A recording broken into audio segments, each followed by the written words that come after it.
ശംഖുപുഷ്പം കൊണ്ട് നമുക്ക് വീട്ടിൽ തന്നെ എങ്ങനെ ഒരു ഫേസ് ക്രീം സിമ്പിളായിട്ട് തയ്യാറാക്കാമെന്ന് നോക്കാം. ഇതിന് മെയിനായിട്ട് വേണ്ട നമുക്ക് ശംഖുപുഷ്പം ഇട്ട് തിളപ്പിച്ച വെള്ളമാണ്. അപ്പോൾ ഒന്നുകിൽ നമുക്ക് തിളച്ച വെള്ളത്തിലേക്ക് ഫ്രഷ് ഫ്ലവേഴ്സോ അല്ലെങ്കിൽ ഡ്രൈ ചെയ്ത് വെച്ചിരിക്കുന്ന ഫ്ലവേഴ്സോ നമുക്ക് ഇട്ട് കൊടുക്കാം.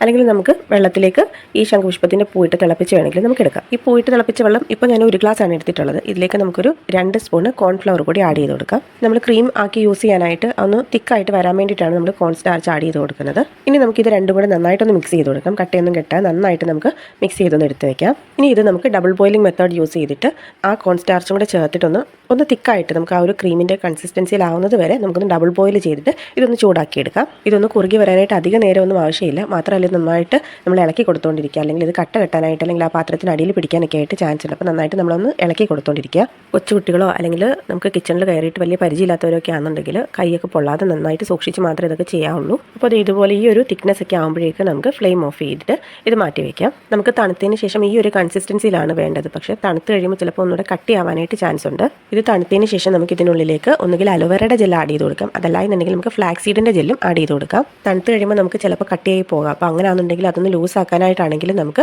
അലോവേറയുടെ ജെല്ലോ അല്ലെങ്കിൽ ഫ്ലാക്സ് സീഡിൻ്റെ ജെല്ലോ ഒക്കെ യൂസ് ചെയ്യാം. വേണമെന്നുണ്ടെങ്കിൽ നമുക്ക് വിറ്റമിൻ ഇയുടെ ക്യാപ്സ്യൂൾ പൊട്ടിച്ചിട്ട് ഇതിൻ്റെ കൂട്ടത്തിൽ മിക്സ് ചെയ്ത് കൊടുക്കാം. അപ്പോൾ എല്ലാം കഴിയുമ്പോൾ നമുക്ക് ഈ ഒരു ടെക്സ്ചറിൽ നമുക്ക് കിട്ടും. ഇത് നമുക്ക് ഒരു കുപ്പിയിൽ ഒരു ഗ്ലാസിൻ്റെ കണ്ടെയ്നറിൽ നമുക്ക് സൂക്ഷിക്കാം. ഇതുപോലെ നന്നായിട്ടൊരു മിക്സ്ചറായിട്ടാണ് നമുക്ക് വരുന്നത്. ഇപ്പം നീല കളർ ഉണ്ടെങ്കിൽ നമ്മൾ അത് ഫേസിൽ അപ്ലൈ ചെയ്യുമ്പോൾ അതുപോലെ നീലിച്ചൊന്നും ഇരിക്കില്ല. നല്ലപോലെ നമുക്ക് സ്കിന്നിന് നല്ല മോയ്സ്ചറൈസിങ് തരുന്ന ഒരു ക്രീമായിട്ട് നമുക്കിത് വീട്ടിൽ തന്നെ ഉണ്ടാക്കി തയ്യാറാക്കി യൂസ് ചെയ്യാം. ഞാനിവിടെ ആഡ് ചെയ്ത് കൊടുക്കുന്നത് ഫ്ലാക്സ് സീഡിൻ്റെ ജെല്ലാണ്. അത് നേരത്തെ തന്നെ തയ്യാറാക്കി വെച്ചിട്ടുണ്ടായിരുന്നതാണ്. ഫ്ലാക്സ് സീഡിൻ്റെ ജെല്ലാണെങ്കിലും അലോവേറയുടെ ജെല്ലാണെങ്കിലും നമുക്കൊന്നെങ്കിൽ വീട്ടിൽ തന്നെ തയ്യാറാക്കുന്നത് ആഡ് ചെയ്ത് കൊടുക്കാം. അല്ലെങ്കിൽ പുറത്തുനിന്ന് മേടിക്കുന്നതാണെങ്കിൽ നമുക്ക് ഇതിൻ്റെ കൂടെ ആഡ് ചെയ്ത് കൊടുക്കാം. അപ്പോൾ ശ്രദ്ധിക്കേണ്ട ഒരു കാര്യം, ഇത് ഒരുപാടങ്ങ് ലൂസായി പോകാതെ നോക്കിയാൽ മാത്രം മതി. കാരണം നമുക്ക് ഫേസിൽ അപ്ലൈ ചെയ്യുമ്പോൾ ഒഴുകി പോകാത്ത രീതിയിലുള്ള ടെക്സ്ചറിലായിരിക്കണം നമ്മളിത് മിക്സ് ചെയ്തെടുക്കേണ്ടത്.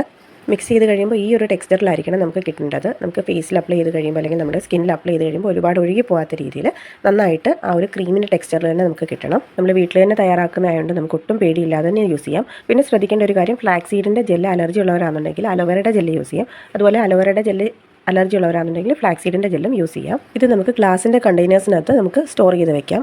ഒരാഴ്ച വരെ പുറത്ത് വെച്ചാൽ വലിയ കേടൊന്നും കൂടാതെ തന്നെ ഇരിക്കും. അതുപോലെ തന്നെ അത് കഴിഞ്ഞിട്ട് നമ്മൾ കൂടുതലായിട്ട് തയ്യാറാക്കിയിട്ടുണ്ടെങ്കിൽ നമുക്ക് ഫ്രിഡ്ജിൽ വെച്ചിട്ട് യൂസ് ചെയ്യാം. നമുക്ക് ആവശ്യമുള്ള സമയത്ത് അത് പുറത്ത് എടുത്തിട്ട് നമുക്ക് സ്കിന്നിൽ അപ്ലൈ ചെയ്ത് യൂസ് ചെയ്യാം. ശംഖുപുഷ്പമാണെങ്കിലും അല്ലാതെ നമുക്ക് ഇതിനകത്ത് യൂസ് ചെയ്യുന്ന അലോവേറയുടെ ജെല്ലോ അല്ലെങ്കിൽ ഫ്ലാക്സ് സീഡിൻ്റെ ജെല്ലോ ആണെങ്കിൽ നമുക്ക് സ്കിന്നിന് ഹെൽത്തി ആയിട്ട് ഇരുത്താനായിട്ട് സഹായിക്കുന്നതാണ്. ഇതുവരെ ഇത് യൂസ് ചെയ്ത് നോക്കിയിട്ടില്ലാത്തവരാണെങ്കിൽ ഇനി ഇതൊന്ന് തയ്യാറാക്കി നോക്കൂ. എന്തായാലും നല്ല റിസൾട്ട് കിട്ടുമെന്നുള്ള കാര്യം ഉറപ്പാണ്.